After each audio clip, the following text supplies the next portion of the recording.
I'm a fan of Fat Joe. You know, I like him. You know, my biggest issue with all the rappers would be, when are y'all going to do more for the community? Because see, my issue is this: 50th anniversary of hip hop. Do you mean to tell me we're going to let this year-long celebration go by and nobody's going to have a serious conversation about whether hip hop has actually been a benefit or not to the Black community? I haven't seen a conversation, a YouTube, a town hall meeting, a BET special. I don't see anybody talking about the ramifications, the negative impact that hip hop has had on the Black community. And this is a problem I have with people. I watch everything, and people really try to say hip hop artists don't give back, or hip hop has never done nothing for the community. Hip hop is not, you know, you got Pitbull, you got Diddy. Both of them have charter schools where it's state-of-the-art shit. I went to Pitbull school, Diddy school for the kids. All these kids graduate and go to college. And that ain't Puffy school, because charter schools are government funded. Government. Let me say that again. Charter schools are government funded. So you talking about Puffy school is beautiful. I'm glad it's a beautiful school, brother. But that's government funded. That's not ours. That's the government's. I mean, you know, fuck the little stuff like giving turkeys and stuff. You know, Jim Jones out there today giving turkeys. T.I. built a community. That's right. Affordable community to where 25 of the apartments is for homeless kids. Like, yo, if not for hip hop, that don't exist. Birdman over 20 years giving out turkeys and everything to the people. So you come to the community and give out a few turkeys. You come to the community and give out a few pair of sneakers. You come to the community and you throw a couple parties. And in exchange for some damn turkeys and chickens and some sneakers, you push death and destruction on our children for a living, and we're supposed to be okay with that because you dropped off some clothes and some turkeys. It's not acceptable. Until hip-hop begins to be a blessing for the Black community, hip-hop is an agent of white supremacy. Go get a job. Ted Smooth, the biggest in the game. Get a job.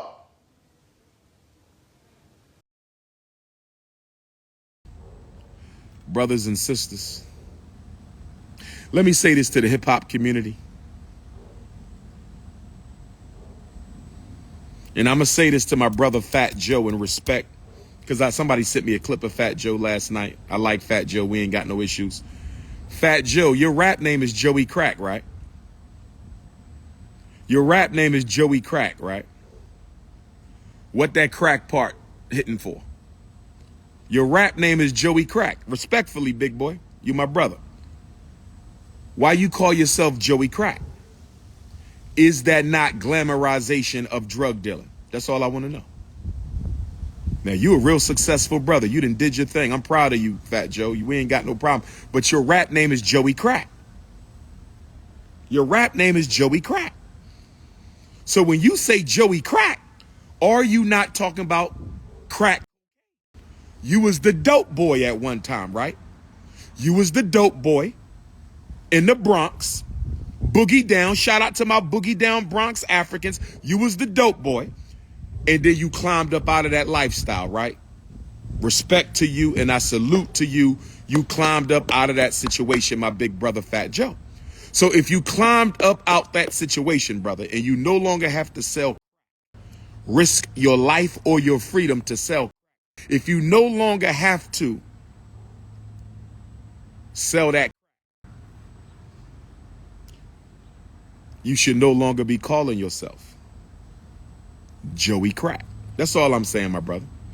I don't want y'all rappers to be disingenuous about the role you play in the proliferation of neighborhood dysfunction. I don't want y'all to be disingenuous about the fact that you influence and you motivate and you inspire young black fatherless children to engage in criminal behavior. Please, let's be honest if we're going to have this conversation. And me and my brother Joey Crack, we can have this conversation, or we don't have to have the conversation. But nonetheless, brother, I don't want us to be disingenuous as we have this 50 years of hip hop dialogue. Because I heard one rapper say, you know, he raps about crime so children won't commit the crime. No disrespect, my brother. That's a bunch of bullshit. No disrespect, my brother. That's a bunch of bullshit. You are not rapping about crime so children don't commit crime, because you are not rapping about crime in a deplorable way.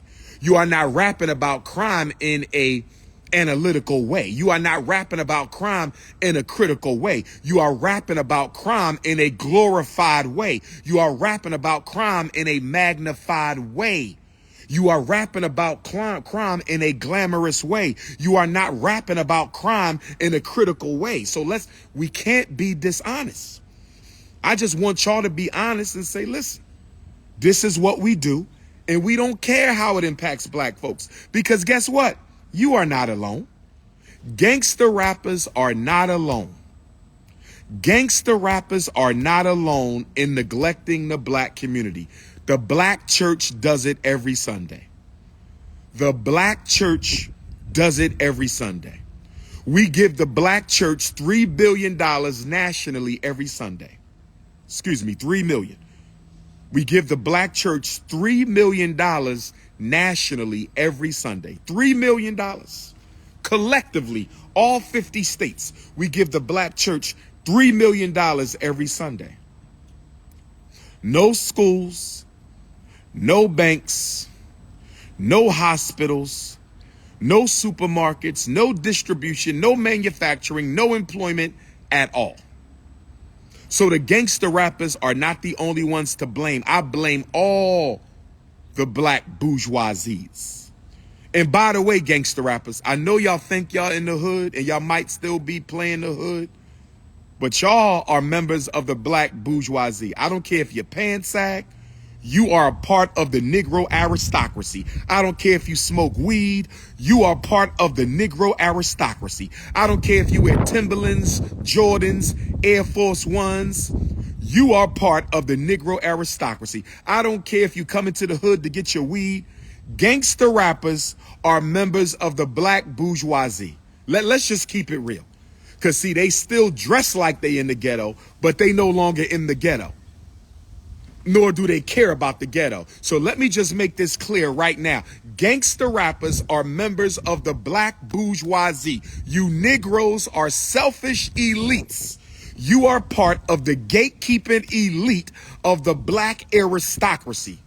I don't care how you dress. I don't care how you talk. Okay? That's just the image you project. You Negroes live in white neighborhoods. Y'all send y'all kids to white schools. You shop at white stores. Ain't nothing black about you except the way you present yourself. Gangster rappers are members of the black bourgeoisie. It might not be everybody. If what I say don't apply, let it fly. If what I say don't apply, let it fly. I only mention my brother Fat Joe because I happen to like Fat Joe. You feel me? Fat Joe all right with me. I'm cool with Fat Joe. We never met, but he all right with me. That's why I mentioned Fat Joe. Not to blow him up, but to challenge my brother to think a little bit deeper. Because when he ran off his list of things that rappers do, I didn't hear a single institution except Puffy School. And that ain't Puffy School because charter schools are government funded. Government. Let me say that again. Charter schools are government funded.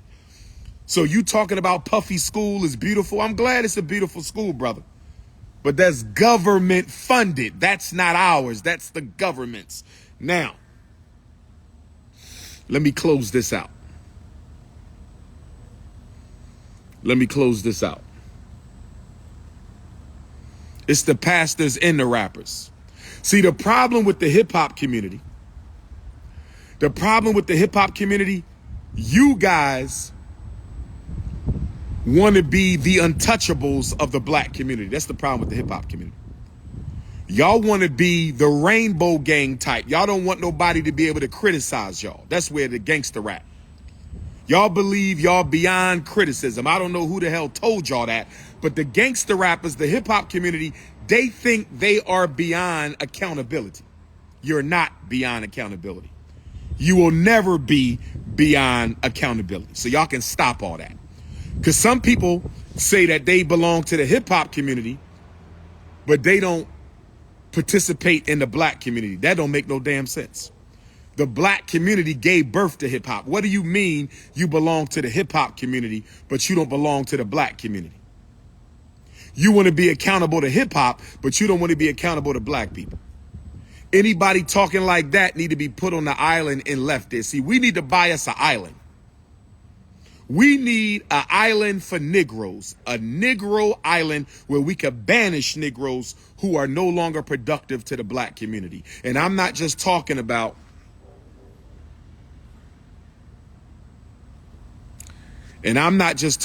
rappers. I'm talking about politicians, black politicians. Where's the Congressional Black Caucus? Where is the Congressional? Some of y'all went to the Congressional Black Caucus Conference in D.C. Some of y'all went to the Congressional Black Caucus in D.C. Some of y'all went to the Congressional Black Caucus Conference in Washington, D.C. a couple weeks ago. Can somebody give me a report from the Congressional Black Caucus Conference? If you went to the Congressional Black Caucus Conference a couple weeks ago, can somebody please give me an update? Text me. Send me a voice memo, an email, a Facebook inbox. Did they discuss anything relevant for black folks? Did they discuss anything relevant for black folks?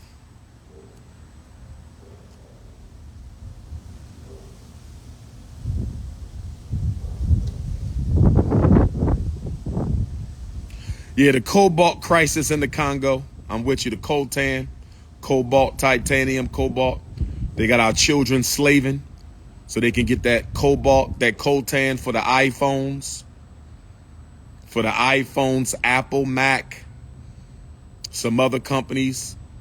Childhood slavery in the Congo. And what we out doing today right now? What we out doing today? Buying all the junk that is sold by the oppressor, who enslaves African children in the Congo who get paid less than $1 a day. Our African brothers and sisters in the Congo who get paid less than $1 a day to mine the cobalt.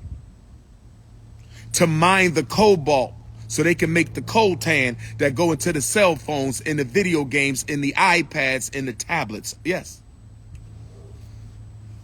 But y'all worried about the Middle East. Y'all worried about the Middle East. They got tens of thousands of African children slaving in the cobalt mines of the Democratic Republic of the Congo. Tens of thousands of African youth, maybe even hundreds of thousands of African youth slaving in the cobalt mines of the Democratic Republic of the Congo, making less than $1 a day because your son won an iPhone for Christmas. Your daughter wants an iPad for Christmas. So our little brothers and sisters in the Congo is over there slaving. Shout out to everybody who does not renew their iPhone or cell phone until they need a new one. Not because they want a new one, but because they need a new one. Shout out to all my Africans who still got the iPhone 1. Shout out to all my Africans who still got the Android 2. Shout out to all my Africans who still got the iPhone 3. Shout out to all my Africans who still got the Android 4. If you still got your old iPhone, I salute you. If you still got your old Android, I salute you. If you still got your old 2005 flip phone, I salute you. If you still got your old 2010 flip phone, I salute you, brothers and sisters. I salute you. You are a hero. You are a hero. All of y'all who use the old phones, you ain't got a smartphone, you still using the old phone, I salute you. Because every time we go out there and buy all these damn phones, our children in the Congo, Our African babies in the Congo have to go into the dangerous cobalt mines and dig deeper and dig deeper and dig deeper for more cobalt so your child can have an iPhone for Christmas. Where is the Pan-Africanism? Where is the global African solidarity? Where is the universal African liberty? That's right. Go back to your old phone, brothers and sisters. I'm not turning these in until they die. I'm not turning these in until they die. I'm not turning these in until they die. Shout out to everybody still driving a old beat up car. That's right. Shout out to everybody still driving a old beat up cars. That's right, brothers and sisters. You still driving your old beat up cars? Shout out to you. Shout out to you. Because when you don't buy into this American capitalism, this parasitic, exploitative American capitalism, I want you to know you are helping to save our children in the Congo by not buying the stuff that they are forced to mine the cobalt and the titanium for and the diamonds for. Thank you for that. Thank you for that. Shout out to everybody with an old car and an old phone. And black man, let me say this to you. I'm talking to all my black brothers out there. I'm talking to all my unapologetically African anti-bunny hopping brothers right now. I'm talking to all my unapologetically African anti-bunny hop brothers right now. If you dating a sister and she got a problem with your old car, she got a problem with your old clothes, she got a problem with your old phone, send her ass home in a Uber. Since she want a fancy car, get her a Uber Mercedes. Get her a Uber XL. Send her ass home in an upgraded Uber ride. Send her ass home in an upgraded Lyft ride. That's what you do. We ain't got time to be wasting money because women want to look luxurious. We are at war. We ain't got time for no materialistic sisters. Somebody sent me a clip the other day. If your woman got a problem with the clothes you wear and the car you drive and the phone you use, send her ass home in a Uber. Send her ass home in a Lyft. We ain't got time for no materialistic black women who want to live a white woman's lifestyle. We got to build institutions. We got to save our children. We got to build businesses for these babies. We got to push back against the power structure of this country. Somebody sent me a video yesterday. Black women complaining that their boyfriend took them to a cheesecake factory. He took you to the cheesecake factory and you got a problem with going to the cheesecake factory. Really? Really? Because y'all should have went to a black restaurant, but I understand. They not everywhere. You should have went to a black restaurant, but I understand. They not everywhere. You should have went to a black restaurant, but I understand. They not everywhere. But you complaining that a brother took you to a cheesecake factory? Ain't nothing. That's a decent restaurant. He could have pulled up at McDonald's. He could have pulled up at the Chinese Stop and Go and got you a small rice and gravy with 3 fries. Shrimp fried rat or shrimp fried cat or shrimp fried skunk or shrimp fried rabbit. He could have got you some shrimp fried dog at the Stop and Go, the Chinese bodega. He could have took you there and got you a shrimp fried dog, a shrimp fried wolf. That's what he could have done. But he took you to Cheesecake Factory and you said that's not good enough for you. Brothers, if you out here wasting your money on a materialistic queen, what you should be doing, black sister, is asking him, can y'all put y'all money together and go into business together? And even if the relationship don't work, y'all can still go into business together. That's what y'all supposed to be talking about. How can we build for the community? What can we do for the community? How can we impact the community? How can we use our disposable income for the community? And she wants to complain that she went to the Cheesecake Factory? Oh, no, sir. Let me know when you're ready for me, King. I'm gonna hang up. All right. I'm good right now. Okay. And if you notice on them steps right there, we got a rail on one, but not the other. Right here? Yeah, the one up against the school wall, I think somebody took that off. You see it? Yes, sir. You want some, he could have got you some shrimp fried rat. Some shrimp fried raccoon, some shrimp fried skunk, some shrimp fried stray dog. That's what he could have got you.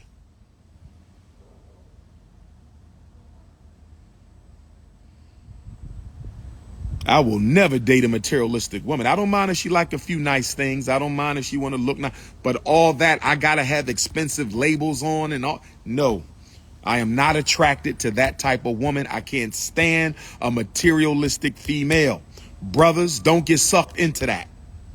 Brothers, respect the queens. Treat them with respect. Treat them like the goddesses that they are. But don't go broke in order to protect her image.